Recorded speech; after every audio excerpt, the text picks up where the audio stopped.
Zacarias capítulo 4, abramos juntos a palavra do Senhor, no livro do profeta Zacarias. Zacarias capítulo 4, nós estamos estudando a quinta visão que o profeta ele recebeu. São 8 visões, todas elas registradas no livro de Zacarias, e todas elas foram dadas em uma só noite. Ele recebe estas visões. As visões têm por objetivo encorajar, incentivar ao povo para que a obra ela avançasse, ela não parasse, não obstante a oposição e não obstante aquilo que eles estavam vendo. E, de maneira especial, o objetivo era incentivar e estimular os governantes, os líderes do povo, tanto políticos como espirituais. Em especial, nós temos aqui os principais deles: Zorobabel, que era o governador de Judá, e Josué, que era o principal entre os sacerdotes. O que nós temos aprendido é que o Senhor sempre começa uma obra de restauração, de reforma, de retorno às Escrituras e ao propósito de viver para a glória de Deus em todas as coisas, tratando com o coração dos seus líderes. A começar de seus líderes, então, a reforma ela é possível à medida em que eles dão ouvidos à palavra do Senhor, eles se submetem à vontade do Senhor e eles então dirigem, eles animam o povo, eles fazem isso pregando a palavra de Deus. Eles não podem fazer isso de outra maneira. Se o povo de Deus for orientado, dirigido, animado por outra fonte que não seja a palavra de Deus, a qualquer momento, em qualquer circunstância difícil, adversa, este não resistirá. E eis a razão porque nós percebemos como o movimento evangélico brasileiro ele é extremamente fraco. Nós falávamos sobre isso na última sexta-feira, quando agradecemos a Deus pelos 497 anos de reforma protestante. A reforma protestante foi uma reforma da palavra, no poder do Espírito. Quando a Escritura é abandonada, então não há reforma. Estima-se que até 2020, 50% da população brasileira será evangélica. A minha pergunta é se será, de fato, verdadeiramente evangélica, com o que nós estamos percebendo hoje. Os pesquisadores eles afirmam que a causa deste crescimento galopante do número de evangélicos no Brasil é a flexibilização da verdade, ou seja, em outras palavras, para eu ser bem simples para vocês, um cristianismo sem Cristo. E eu não preciso nem explicar muito isso para os irmãos, porque basta você ligar o rádio e você vai ouvir as besteiras que estão falando em nome de Jesus, que não é Cristo Jesus, que não é o Senhor da palavra. Basta você abrir a televisão e você vai ver os mesmos problemas. Você vai encontrar muita coisa boa na internet, sim, de fato, mas também muita coisa ruim. E até mesmo aquilo que é bom na internet, muitos estão recebendo, estão bebendo e já estão se colocando como os verdadeiros reformadores do nosso tempo. Pura soberba, vaidade ou arrogância daqueles que ainda estão engatinhando no conhecimento das verdades do Evangelho. Então, é preocupante o que nós estamos vendo, é alarmante o que está se percebendo, mas o livro do profeta Zacarias nos faz lembrar que o crente não deve caminhar pelo que vê. Eu acho que esta é a área mais difícil para a gente, como cristãos, porque nós, como seres humanos, gostamos de ver, de tocar, de pegar, mas lembrem-se que quem foi repreendido por Jesus foi aquele que disse assim, olha, ele soube da parte dos seus irmãos que Jesus já havia ressuscitado. E sabe o que foi que ele disse? Eu não acredito. Não acredito. Se eu não tocar nas feridas de Jesus, eu não dou crédito à palavra de vocês. Quando Jesus aparece, ele diz assim, meu filho, não seja incrédulo, mas seja crente. Toque, veja. E ele então conclui, pois bem-aventurados são aqueles que não viram, mas creram. Então, a vida do crente é pela fé, meus amados irmãos e irmãs. Quando nós olhamos para a palavra e nós percebemos que a palavra não nos esconde nada, aí nós temos o lenitivo para continuar a vida, para marchar, para avançar, não obstante aquilo que a gente está vendo. Porque a nossa visão sempre ela é muito curta. E o Salmo 32 nos lembra, né? Não sejais como o cavalo ou a mula, que sem entendimento precisam de cabrestos para serem guiados. Vocês têm a Bíblia. E a Bíblia é a força motriz ou poder transformador para mudar estruturas, para derrubar muralhas, para transformar nações e reinos. E quando você faz essa associação, você percebe por que tanta oposição e perseguição hoje naquela região chamada mundo muçulmano. Sabe por quê? Porque o que está acontecendo lá é conversões e mais conversões de ex-muçulmanos a Cristo. Logicamente, a perseguição vem. Então a gente às vezes se coloca como se fôssemos os coitadinhos e os sofredores, quando Zacarias vai nos lembrar que nós não podemos desprezar os pequenos começos. É onde a gente vai olhar novamente para o capítulo de número 4. Vamos lá. Capítulo de número 4, nós já começamos a estudar. Farei uma breve e rápida revisão do que vimos e depois nós vamos entrar no assunto de hoje, tá certo? Então, prestem atenção à leitura dos versículos de 1 a 14. Tornou o anjo que falava comigo e me despertou, como a um homem que é despertado do seu sono, e me perguntou: que vês? Respondi: olho e eis um candelabro todo de ouro, e um vaso de azeite em cima com as suas 7 lâmpadas e 7 tubos, um para cada uma das lâmpadas que estão em cima do candelabro. Junto a este, 2 oliveiras, uma à direita do vaso de azeite e a outra à sua esquerda. Então perguntei ao anjo que falava comigo: meu senhor, que é isto? Respondeu-me o anjo que falava comigo: não sabes tu o que é isto? Respondi: não, meu senhor. Prosseguiu ele e me disse: esta é a palavra do Senhor a Zorobabel, não por força, nem por poder, mas pelo meu espírito, diz o Senhor dos Exércitos. Quem és tu, ó grande monte? Diante de Zorobabel serás uma campina, porque ele colocará a pedra de remate em meio a aclamações. Haja graça e graça para ela. Novamente me veio a palavra do Senhor, dizendo: as mãos de Zorobabel lançaram os fundamentos desta casa. Elas mesmas a acabarão, para que saibais que o Senhor dos Exércitos é quem me enviou a vós outros. Pois quem despreza o dia dos humildes começos, esse alegrar-se-á vendo o prumo na mão de Zorobabel. Aqueles 7 olhos são os olhos do Senhor que percorrem toda a terra. Prossegui e lhe perguntei: que são as 2 oliveiras, à direita e à esquerda do candelabro? Tornando a falar-lhe, perguntei: que são aqueles 2 raminhos de oliveira que estão junto aos 2 tubos de ouro que vertem de si azeite dourado? Ele me respondeu: não sabes que é isto? Eu disse: não, meu senhor. Então ele disse: são os 2 ungidos que assistem junto ao Senhor de toda a terra. Vamos orar. Ajuda-nos, ó Senhor. Mais uma vez nós te suplicamos a entender a mensagem do livro de Zacarias, as suas profecias, os seus cumprimentos e as suas predições futuras a respeito daquilo que iria acontecer e se cumprir em Jesus Cristo. Dá-nos, ó Senhor Deus, a graça de encontrarmos sempre o maravilhoso ensino da Tua Palavra e que este fale poderosamente ao nosso coração. Nós oramos em nome de Jesus. Amém. O que é que nós já vimos? Eu vou lembrar para vocês. Primeiramente, a visão que Zacarias tem é de um candelabro de ouro entre 2 oliveiras, e a mensagem central aqui é que o Espírito de Deus provê o poder para o seu trabalho. Então, quem provê o poder para que a obra de Deus seja feita não é o homem. Por mais recursos que o homem possua, por mais inteligência, capacidade, habilidade de falar, de agir, de articular, enfim, por melhor que seja o homem, quem prover o poder para a obra de Deus é o Espírito Santo, ponto.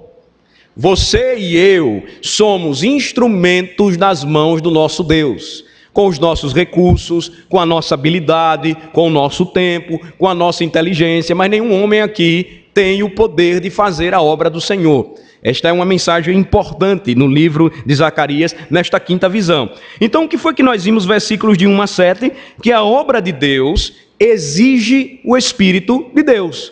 A obra de Deus sempre exigirá o Espírito de Deus. O que é que Zorobabel tinha que fazer? reconstruir os muros de Jerusalém. Parecia impossível diante do que ele estava enfrentando, parecia impossível, aos olhos humanos parecia impossível, mas isso foi obra de Deus, de forma que Zorobabel tinha que olhar além dos tijolos, da argamassa, da madeira, e ver que aquela obra que ele tinha que fazer foi dada pelo Senhor. Nós caminhamos um pouco e vimos que, com isso, o que é que nós aprendemos ainda hoje, irmãos? Que o serviço do crente, através da prática de boas obras, do testemunho do Evangelho, da liberalidade em doar, tudo isso faz parte da obra de Deus. Quando é que a frustração vem? Quando é que a frustração se instala no coração e abala a moral do povo e faz com que o povo fique desanimado e seja tentado a desistir? Isso acontece quando eu atribuo à obra de Deus o status de que é meu trabalho. Se eu vejo a obra que tem que ser feita e começo a dizer que este trabalho é meu, então aí nós já estamos incorrendo em erro e no risco de sermos tomados pela frustração, porque se queremos fazer o trabalho do Senhor, acreditando que este trabalho é nosso, então nós não vamos para frente. Por outro lado, quando eu esqueço que o esforço humano, ele deve vir em primeiro lugar, e lembro que a obra do Espírito de Deus é o combustível espiritual para que o reino de Deus avance, então eu vou entender o lugar e o papel da minha tarefa, da minha responsabilidade, sempre na dependência do Espírito. Então, quando eu me coloco, ou quando eu me apresento como aquele que fiz grandes coisas e grandes realizações, você já começa a observar, esse pastor não está caminhando bem, porque eu vou começar a dizer, foi a minha pregação, vou começar a dizer, foi a minha administração, eu vou começar a dizer, foi a minha direção, e você já olha, isso aí não vai terminar bem. Mas quando você coloca que foi o Senhor na frente, que foi o Senhor que moveu, que foi o Senhor que agiu, que a palavra é do Senhor, aí então nós vemos toda a diferença que há, porque nós reconhecemos que a obra de Deus exige o Espírito de Deus. Então isso vai fazer com que a gente mude a nossa visão de mundo, isso vai fazer com que a gente viva toda a vida para a glória de Deus, isso vai nos levar a aprender que quando Deus nos dar um trabalho para fazer, Ele vai então nos fornecer o poder espiritual para tanto, Ele vai nos prover do seu Santo Espírito. Olhem novamente para o texto e aí nós vamos tentar entender aqui alguns símbolos que eu não expliquei no domingo passado. Vocês viram o candelabro, versículo de número 2 aí, quando o anjo pergunta a Zacarias o que ele vê. Versículo de número 2, o anjo pergunta, que vês? Ele responde, olho, e eis um candelabro todo de ouro, e um vaso de azeite em cima com as suas 7 lâmpadas e 7 tubos, um para cada uma das lâmpadas que estão em cima do candelabro. Como é que a gente entende aqui esses símbolos? O candelabro sempre, tanto no Antigo quanto no Novo Testamento, simbolizou o povo de Deus.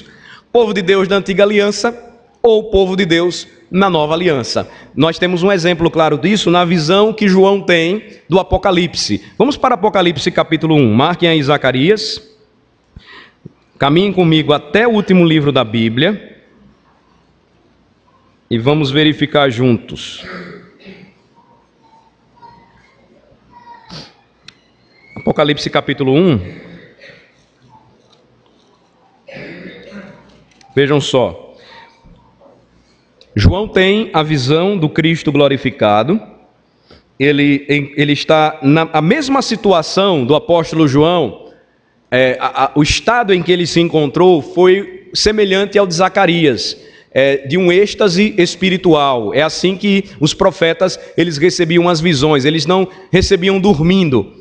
Eles ficavam como se estivessem dormindo e recebiam então as visões. Apocalipse 1, a partir do versículo de número 1. Acompanhe a leitura, diz assim: Eu, João, irmão vosso e companheiro na tribulação, no reino e na perseverança em Jesus, achei-me na ilha chamada Patmos por causa da palavra de Deus e do testemunho de Jesus. Achei-me em espírito. Então ele está em êxtase, ele recebe uma visão. Em que dia? No dia do Senhor. E ouvi por detrás de mim grande voz como de trombeta, dizendo: o que vês, escreve em livro e manda às 7 igrejas: Éfeso, Esmirna, Pérgamo, Tiatira, Sardes, Filadélfia e Laodiceia. Voltei-me para ver quem falava comigo, e voltado vi 7 candeeiros de ouro, ou candelabros.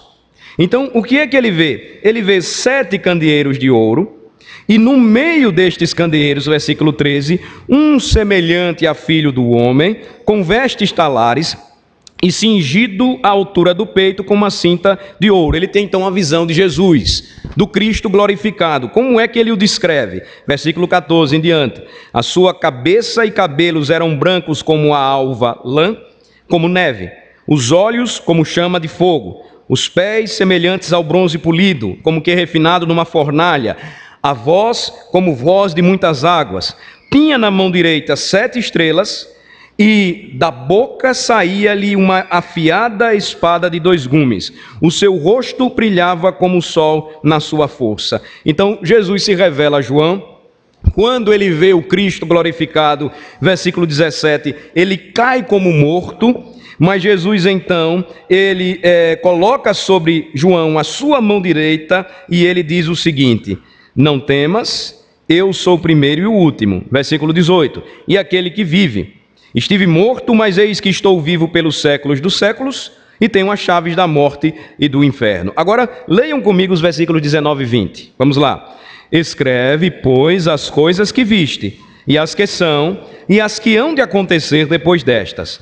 Quanto ao mistério das 7 estrelas que viste na minha mão direita, e aos 7 candeeiros de ouro, as 7 estrelas são os anjos das 7 igrejas, e os 7 candeeiros são as 7 igrejas. Então, a palavra candelabro ou candeeiro sempre foi aplicada, o seu símbolo sempre foi aplicado em toda a literatura bíblica ao povo de Deus. Israel, igreja no Antigo Testamento, o povo de Deus agora, não somente Israel, mas de todas as tribos, povos, raças, línguas e nações, a igreja de Cristo, de uma forma agora ampliada, maior. Olhem que a ideia então do que o Senhor transmite para os profetas é sempre de que ele tem o cuidado de seu povo.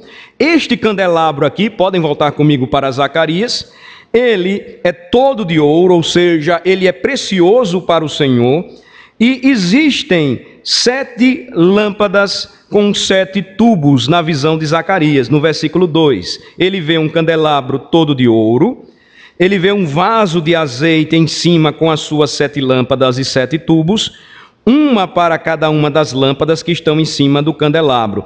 As 7 lâmpadas, cada uma com 7 tubos, elas produziam uma luz extraordinária, uma luz excepcional. Era uma iluminação cilíndrica, não aquela chamada menorá, onde ficava o chamado candelabro, mas era outro tipo de lâmpada. E estas lâmpadas, então, elas simbolizavam todo o trabalho, o ministério e o serviço que o Senhor confiou ao seu povo. As lâmpadas acesas, elas faziam lembrar que Israel precisava ser sempre luz para as nações. Vejam, a mesma figura, ela é aplicada quando Cristo prega o seu sermão do monte e diz o quê? Vocês são a luz do mundo. Não se pode esconder o candelabro debaixo do alqueire, debaixo da mesa, mas ele tem que ser colocado no lugar certo para que possa iluminar toda a casa e todos possam enxergar a luz. Agora, nos chama a atenção também que existe um vaso de azeite em cima com as suas 7 lâmpadas. Nós sabemos que o óleo do azeite, ele sempre simbolizou a presença do Espírito Santo de Deus. Quem é que dá o combustível? Quem é que oferece a luz ou o combustível para que, queimando a luz, então ela possa brilhar?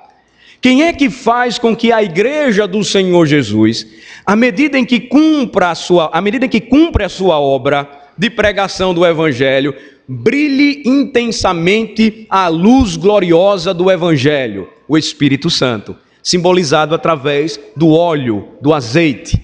É ele que faz com que então o candelabro ele permaneça aceso. O que é que nós vamos ver no Novo Testamento, por exemplo? O apóstolo Paulo orientando a igreja de Cristo a não apagar o Espírito Santo. É possível que você apague o Espírito Santo sendo ele Deus? Obviamente não. Mas apagar o Espírito, o sentido é, você pode sufocar as suas santas influências quando você deixa de confiar que a obra de Deus exige o Espírito de Deus.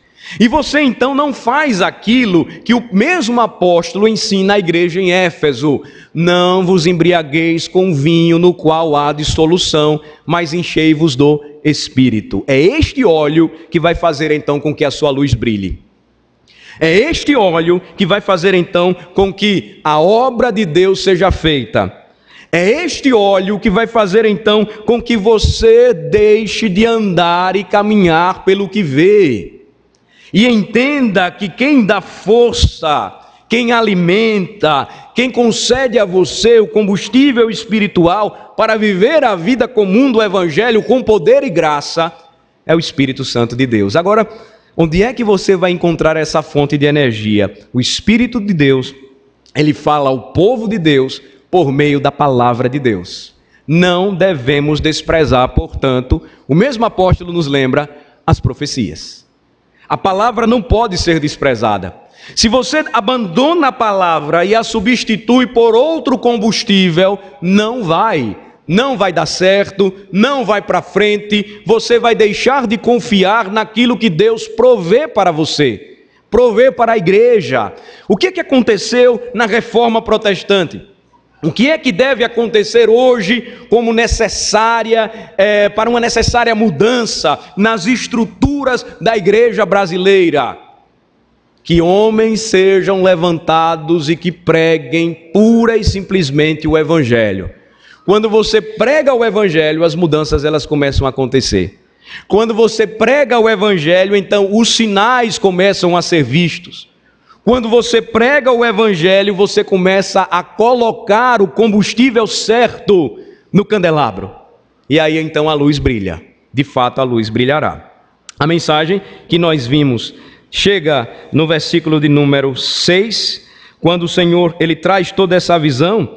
Lembrem-se comigo, Zacarias 4, olhem de novo. O anjo pergunta no versículo 4, ele pergunta ao anjo, melhor falando, o que é isto? Que é isto que eu estou vendo? Responde o anjo, não sabes tu o que é isto? Zacarias então diz, não, meu Senhor. Perceba a total ignorância do profeta, que é a mesma ignorância nossa.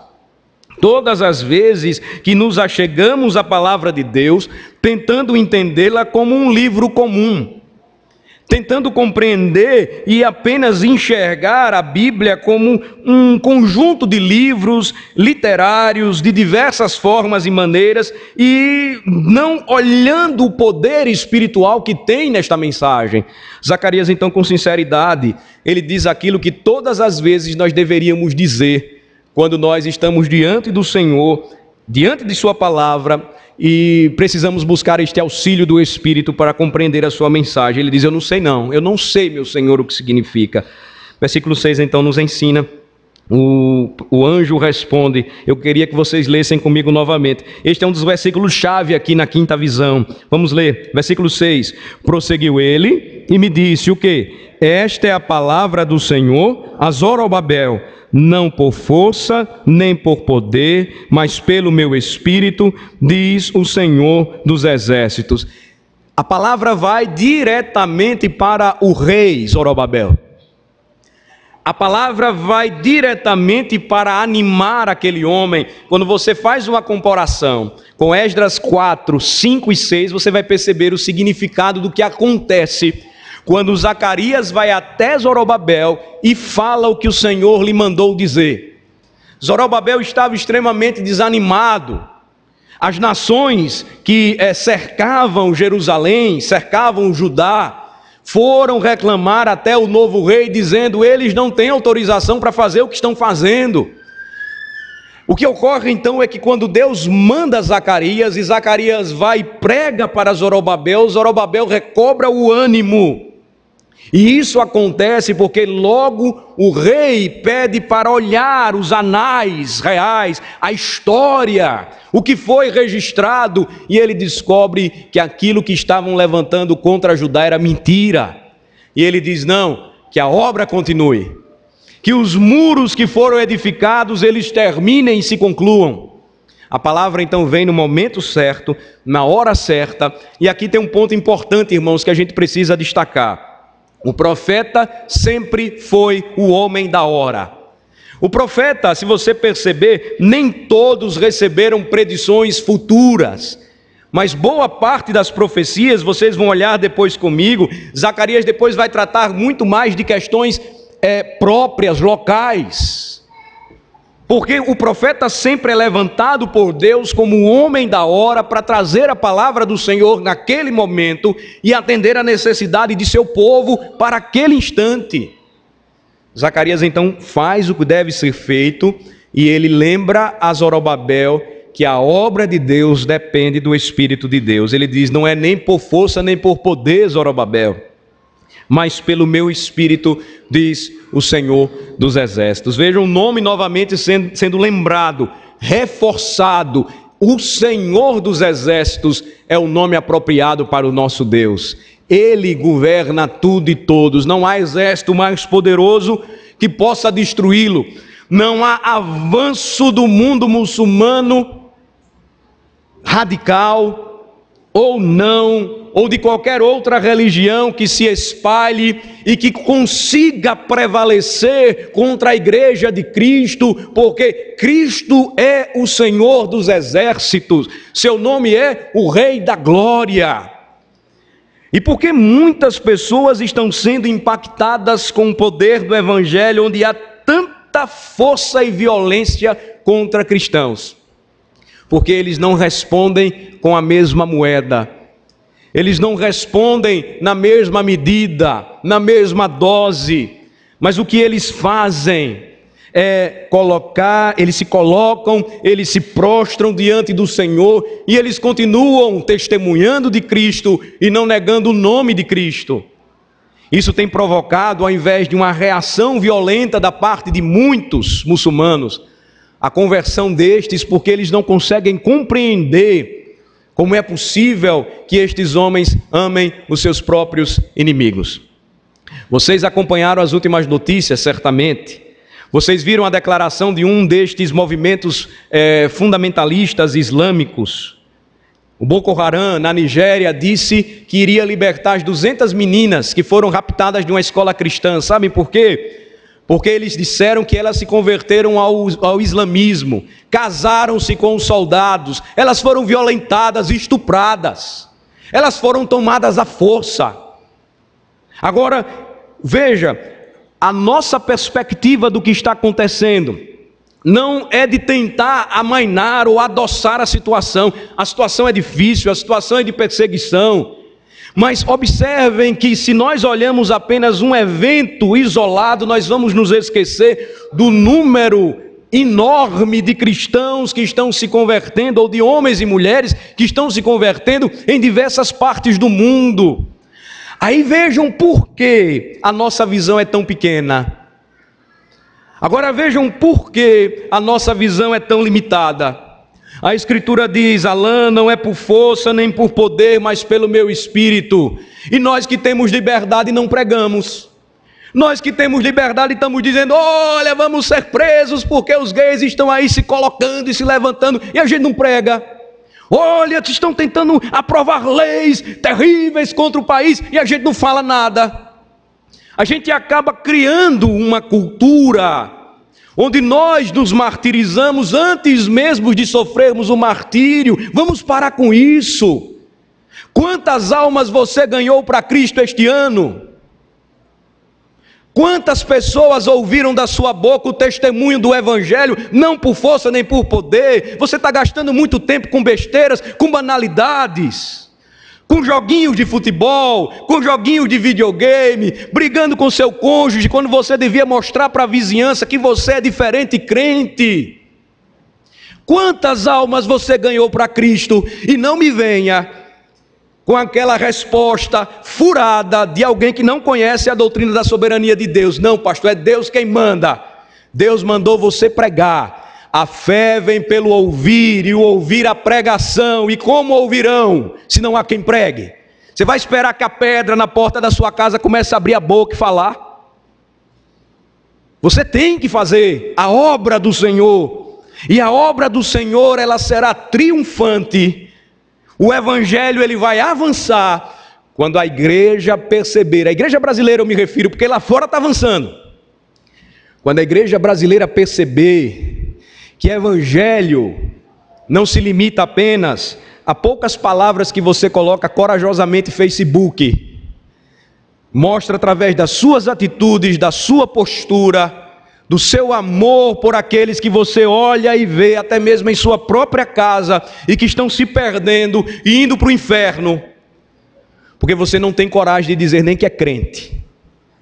A palavra de Deus então vem e diz: olha, não é por força, não é por poder, mas pelo meu Espírito, diz o Senhor dos Exércitos. E sabe por quê? Veja no versículo de número 7, porque nós não temos por que nos preocupar. Versículo 7, vamos ler.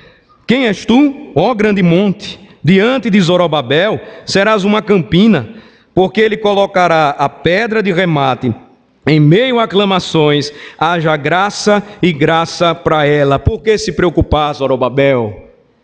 Pelo poder de Deus, através de Zorobabel, toda a oposição seria abatida e o triunfo da pedra de remate, em meio a aclamações, ela iria acontecer. Ou seja, a principal pedra que marcaria a fundação, a principal pedra de remate que faria lembrar de que o Senhor sempre escolheu para si um povo, e que este povo seria triunfante e triunfaria sobre graça, graça e graça para esta gloriosa pedra. Não preciso lembrar a vocês qual o simbolismo sempre em torno da pedra, da rocha. O Senhor é a nossa rocha, o Senhor é a nossa fortaleza. A pedra que os construtores rejeitaram, esta veio a ser a principal pedra de remate, e haja graça sobre ela. A promessa então era: vocês vão triunfar, não se preocupem, façam aquilo que eu estou mandando vocês fazerem.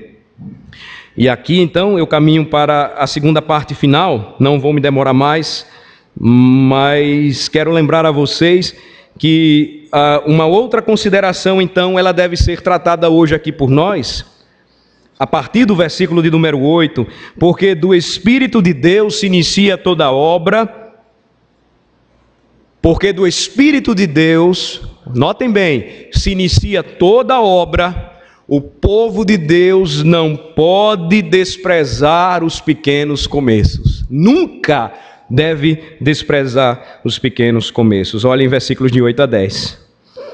Os versículos de 8 a 9, a certeza de que Zorobabel iria terminar o trabalho é descrita aqui. Novamente me veio a palavra do Senhor dizendo: as mãos de Zorobabel lançaram os fundamentos desta casa. Elas mesmas a acabarão, para que saibais que o Senhor dos Exércitos é quem me enviou a vós outros. Então Zorobabel, ele teria em suas mãos a missão que o Senhor lhe confiou, ele deveria cumpri-la, e aqui entra então uma aplicação importante para a igreja. Jesus Cristo entregou ao seu povo a ordem para fazer discípulos, indo e testemunhando o Evangelho, pregando o Evangelho, batizando os convertidos em nome do Pai, do Filho e do Espírito Santo, a eles e aos seus filhos, e ensinando-os a guardar tudo o que ele tem ordenado. Então, quando o Senhor diz que eles não deveriam temer, porque embora o monte pareça grande, imenso, o Senhor iria transformá-lo em uma campina, porque aqueles que têm fé, ainda que seja semelhante a um grão de mostarda, moverão montes. O que o Senhor está dizendo aqui é a respeito do poder da fé para testemunhar, da fé para confiar no Senhor e ilimitadamente fazer a sua obra. Ele a relaciona com os homens que são consagrados por Ele como instrumentos em suas mãos. Veja só, ele diz no versículo de número 9: as mãos de Zorobabel lançaram os fundamentos desta casa. Depois de explicar quem estava por trás de tudo, porque não é nem por força nem por poder, mas pelo meu espírito, diz o Senhor, Deus então mostra quem é que move o coração dos homens para que a sua obra seja feita. Não é interessante isso? Vejam só, estudiosos do mundo muçulmano têm me chamado bastante atenção o que está acontecendo agora no mundo. Afirmam que nunca houve tantas conversões na região onde os muçulmanos sempre são maiores ou majoritários como nos últimos anos. E, por exemplo, no Irã, onde nós temos pelo menos 6 pastores presos que nós temos conhecimento, eles atribuem a Ayatollah Khomeini, que começou a Revolução Islâmica na década de 90, no Irã, eles atribuem a Khomeini, ao Ayatollah Khomeini, o título de maior evangelista do Irã. Ora, parece esquisito, né? Porque ele perseguiu cristãos. Mas lembram o que um pai antigo da igreja ele afirmou? O sangue dos mártires é a semente da igreja. Quanto mais os crentes são perseguidos, mais eles se multiplicam e crescem. Veja que quando o crescimento não produz mudanças, é o nosso caso aqui, então este crescimento ele deve ser questionado à luz da palavra, porque não está havendo perseguição coisa nenhuma. Perseguição, um pastor que fica falando direto na televisão que está sendo perseguido quando deve milhões à Receita Federal, isso não é perseguição não. Isso aí é se vergonhice mesmo, me desculpem a palavra. Perseguição é quando você está sofrendo opressão por viver piedosamente o Evangelho.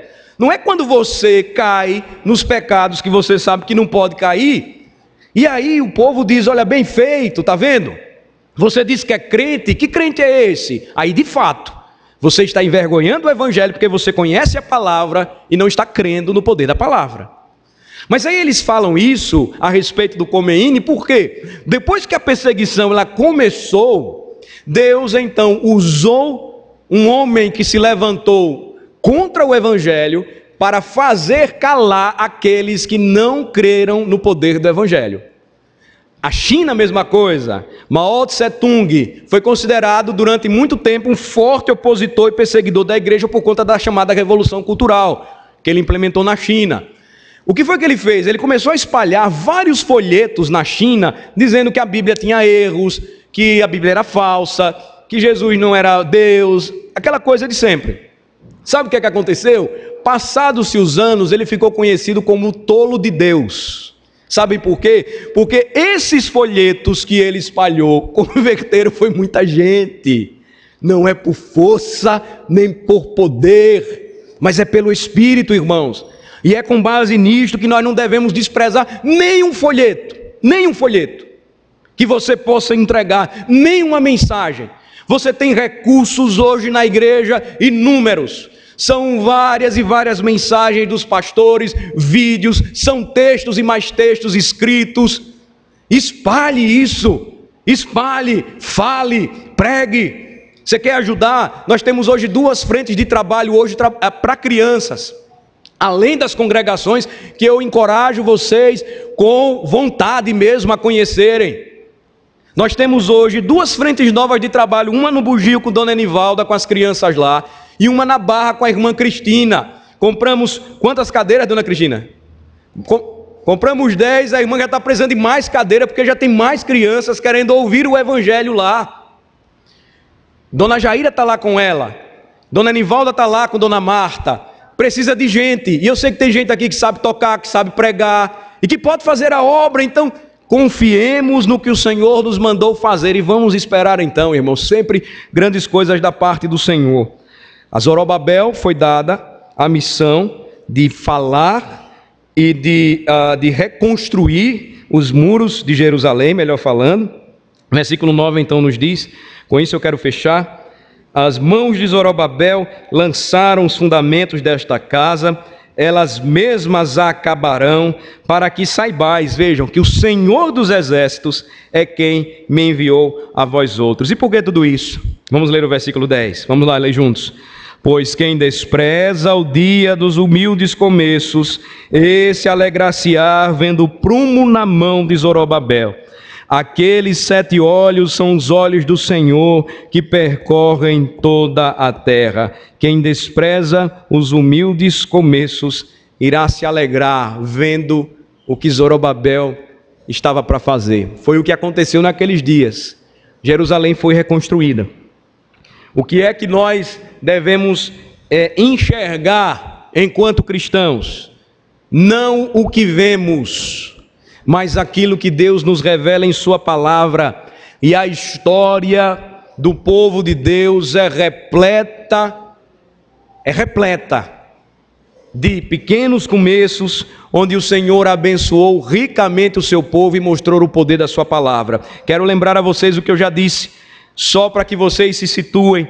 Será que Deus ele está obrigado a fornecer um grande impacto hoje para que a gente creia que Ele é Deus? Obviamente não. Será que Deus precisa de exércitos poderosos para realizar a sua obra? Obviamente não. Ele escolheu as coisas loucas desse mundo, condenando e ridicularizando as sábias. Ele escolheu os fracos e desprezou os fortes. É claro que Deus não trabalha como nós achamos que Ele deve trabalhar. Será que nós precisamos acreditar que o Senhor carece dos homens para fazer a sua vontade? É claro que não. Certa feita, e não se assustem se Ele tornar a fazer isso de novo. Tamanha a nossa conivência com o erro, tamanha a nossa flexibilização da verdade, tamanha a nossa alienação do que nós estamos vendo, tamanho o gueto que nós estamos aqui trancados. Não se admirem se vocês não se baterem com a burra na rua e ela começar a profetizar para você como fez com Balaão. Deus não precisa de ninguém não, mas Ele chama o seu povo para que viva por graça, confiado nele e testemunhe o Evangelho. Irmãos, nós temos liberdade para isso. Irmãos, nós temos saúde para isso. Nós temos recursos para isso. Não se esqueçam, Deus, Ele nos chama a fazer a sua obra confiados no seu Espírito, o poder do seu Espírito. Eu preciso lembrar a vocês o que aconteceu com Gideão. Novamente não preciso. De 300 ele levantou homens, poucos homens que marcharam contra os midianitas. E estes foram desbaratinados porque o Senhor estava com eles. Eu preciso lembrar novamente de Dotã, onde o servo de Eliseu, ele ficou assustado com o grande exército sírio. E quando o profeta orou e disse: abre ao Senhor os olhos desse menino, ele então vê o tanto de anjos que estavam cercando e protegendo os seus servos. Eu preciso lembrar de que Davi, sendo jovem, matou a Golias. E essa é uma história que nós não podemos esconder para os nossos filhos, em nome da moderna pedagogia. Ou você vai assustar o menino, não. Golias foi derrubado por Davi com a pedra na testa. Mas ele não morreu com a pedra não. O jovem Davi sacou a pesada espada de Golias e, humilhando todo o exército de filisteus, ele arrancou a cabeça dele. Agora vocês imaginem a cena. Por que vocês acham que os filisteus saíram correndo desesperados? Porque um menino jovem, onde nenhuma armadura cabia, ele corta a cabeça do soldado mais poderoso, ainda segura aquela cabeça, certamente mostrando assim: ó, aqui, ó, vocês chamaram o povo de Deus de desprezível, vocês chamaram o servo de Deus de cachorro, olha aqui a cabeça de Golias. E a Escritura então diz que Davi ainda matou dezenas de milhares e de milhares. Nós, irmãos, não podemos esquecer o que a palavra de Deus nos diz, e ela nos lembra, e eu encerro agora, de verdade. Os pequenos começos não podem ser desprezados.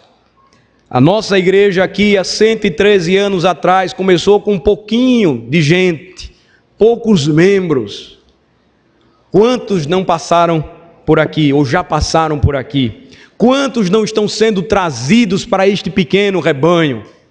A obra é de Deus, E não obstante os nossos erros, a nossa morosidade em agir, a nossa falta de fé, Deus vai continuar nos mostrando o caminho que nós devemos seguir. Ele vai nos revelar isto sempre pela palavra, e Ele vai nos dizer: pois quem despreza o dia dos humildes começos, irá se alegrar quando vê o que o Senhor realizará através das mãos de Zorobabel.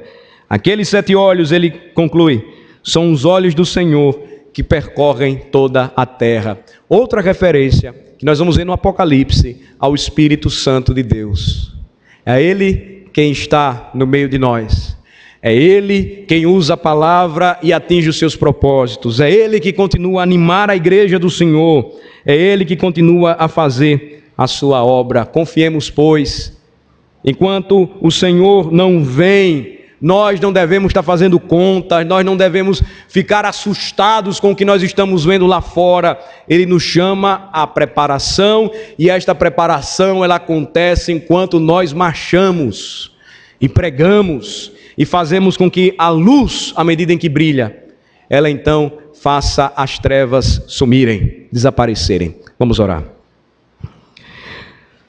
Obrigado, Senhor, por Tua palavra santa, a instrução que nós recebemos, o incentivo do Teu Espírito que nos move as estruturas e nos quebranta. Tamanha nossa incredulidade em desprezar os pequenos começos, em desprezar o Teu reino, do qual fazemos parte, sempre acreditando que o nosso inimigo é maior do que nós. Perdoa-nos, ó Senhor, quando caminhamos assim, e ajuda-nos, ó Senhor, para que a Tua palavra, ela novamente, porque é o nosso alimento, porque revigora a nossa alma, porque tem poder para transformar, ela vem e nos molda novamente a Cristo. Ajuda-nos, ó Senhor, a fazermos muito mais do que acreditamos estar fazendo, porque quando olhamos para nós mesmos, observamos o que temos feito, muitas vezes nós esquecemos de que a obra que o Senhor nos confiou, ela está sob responsabilidade direta dos líderes da igreja, mas à medida, Senhor, que os líderes animam e falam pela palavra para que o povo marche, nenhum de nós, ó Senhor, pode se apresentar como inocente. Somos todos soldados de Cristo, temos Ele à frente, Ele está conosco. Cabe a nós, ó Senhor, confiar no poder do Teu Espírito e não tentar fazer a Tua obra por força ou por poder humano. Ajuda-nos, ó Senhor, e nos faz lembrar que aquilo que muitas vezes parece uma montanha para nós, o Senhor transforma em colina, porque o Senhor está conosco, o Senhor é por nós, e quem pode se levantar contra nós? Dá-nos a humildade, dá-nos o temor e a piedade, dá-nos o amor e a compaixão, ó Senhor, para fazer a Tua obra, porque de fato nós temos perdido muito tempo e temos nos esquecido e desprezado de onde viemos, como tudo começou e o que o Senhor tem feito em outras partes do mundo. Ajuda-nos, ó Senhor, e desperta-nos, ó Senhor, como igreja, para vivermos de fato tendo como prioridade o Teu reino, a Tua justiça, confiando no Senhor e que as demais coisas nos serão acrescentadas. Em nome de Jesus oramos. Amém.